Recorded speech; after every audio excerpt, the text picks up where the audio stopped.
नमस्कार दोस्तों हमारे समाज और संस्कृति में कर्म का अत्यधिक महत्व है।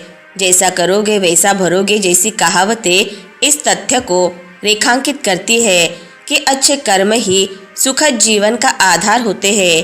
प्रत्येक व्यक्ति के कार्य न केवल उसकी वर्तमान स्थिति बल्कि भविष्य को भी प्रभावित करते हैं। अच्छे कर्मों का फल देर सवेर अवश्य मिलता है, चाहे वह प्रत्यक्ष रूप से हो या अप्रत्यक्ष रूप से। मानव जीवन की सार्थकता दूसरों की भलाई में है।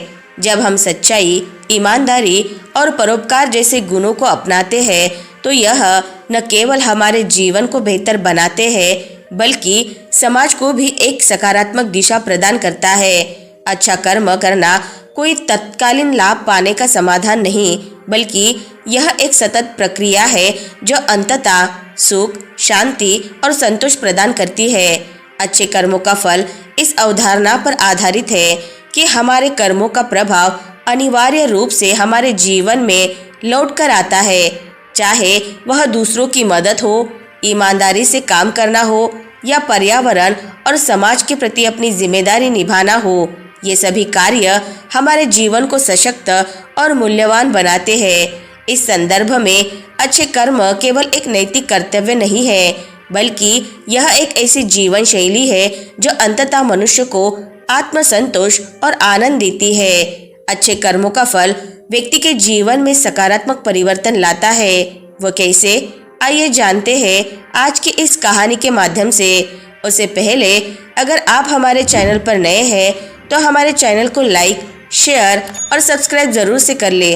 तो चलिए दर्शकों, शुरू करते हैं आज की कहानी को।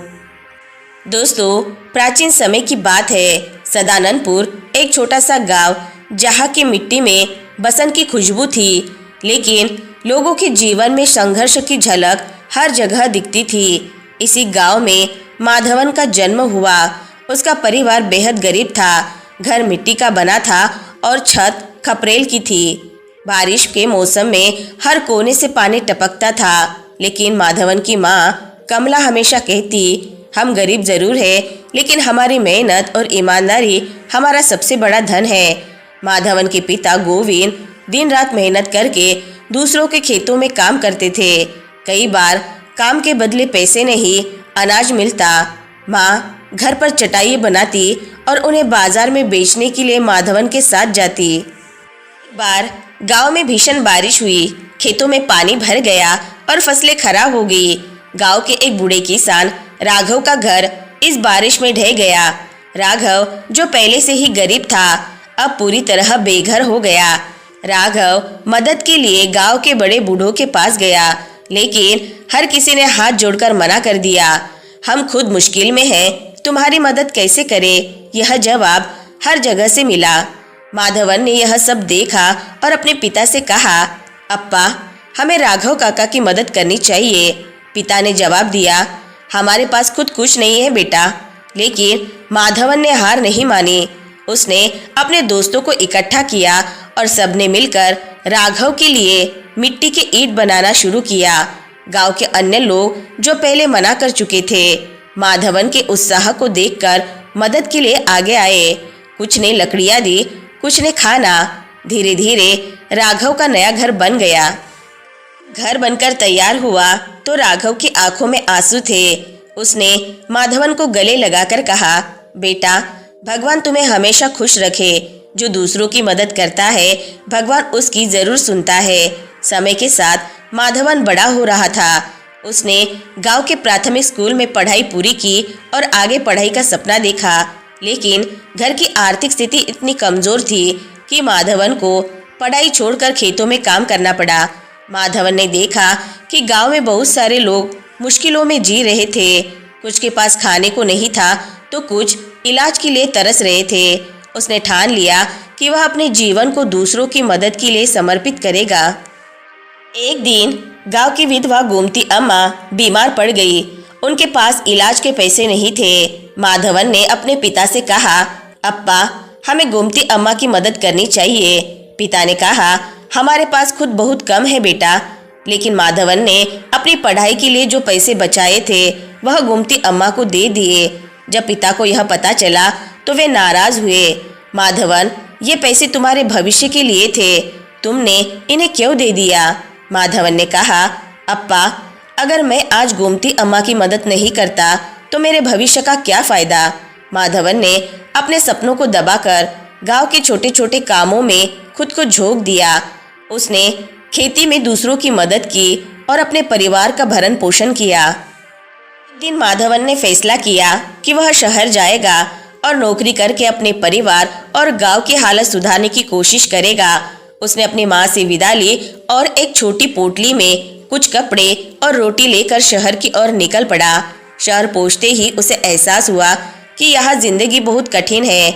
उसे नौकरी ढूंढने में कई दिन लग गए, पैसे खत्म हो चुके थे और कई बार उसे भूखा सोना पड़ा। आखिरकार एक छोटी सी दुकान में उसे सहायक की नौकरी मिली। वहाँ उसे रोज के 50 रुपए मिलते थे। इस कमाई का बड़ा हिस्सा वह गांव भेज देता और खुद बहुत साधारण तरीके से रहता। एक दिन उसने देखा कि एक बुजुर्ग भिखारी ठंड से कांप रहा है। माधवन ने तुरंत अपना गर्म कोट उतारकर उसे दे दिया। दुकान के मालिक ने यह देखा और पूछा, माधवन, तुम खुद इतने संघर्ष में हो, फिर भी दूसरों की मदद क्यों करते हो?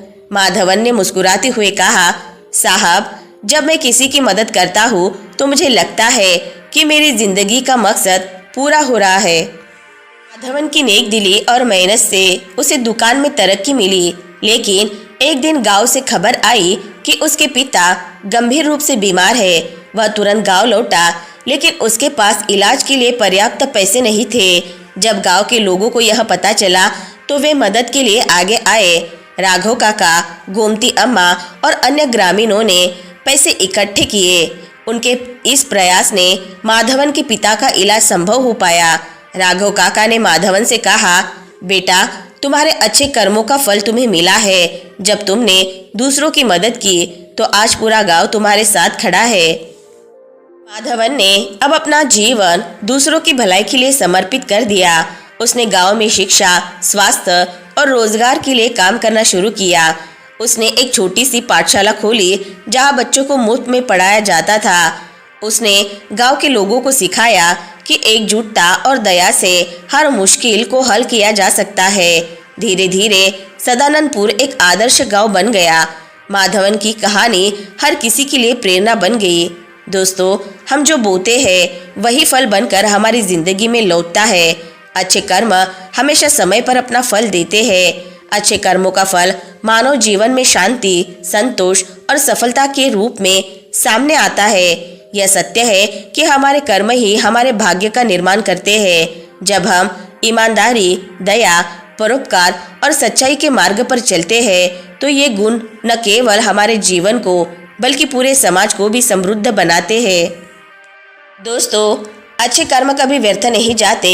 भले ही उनका प्रतिफल तुरंत न मिले, वे भविष्य में किसी न किसी रूप में अवश्य लौटते हैं, जैसे पेड़ पर लगने वाले मीठे फलों की तरह। यह भी ध्यान रखना चाहिए कि अच्छे कर्म करना केवल लाभ की आकांक्षा से नहीं, बल्कि इसे एक नैतिक और सामाजिक कर्तव्य समझकर करना चाहिए। अच्छे कर्म न केवल हमारी आत्मा को शुद्ध करते हैं, बल्कि हमारी दुनिया को भी रहने योग्य बनाते हैं। यह हमें सिखाता है कि जीवन में सही कार्य करना ही असली सफलता है।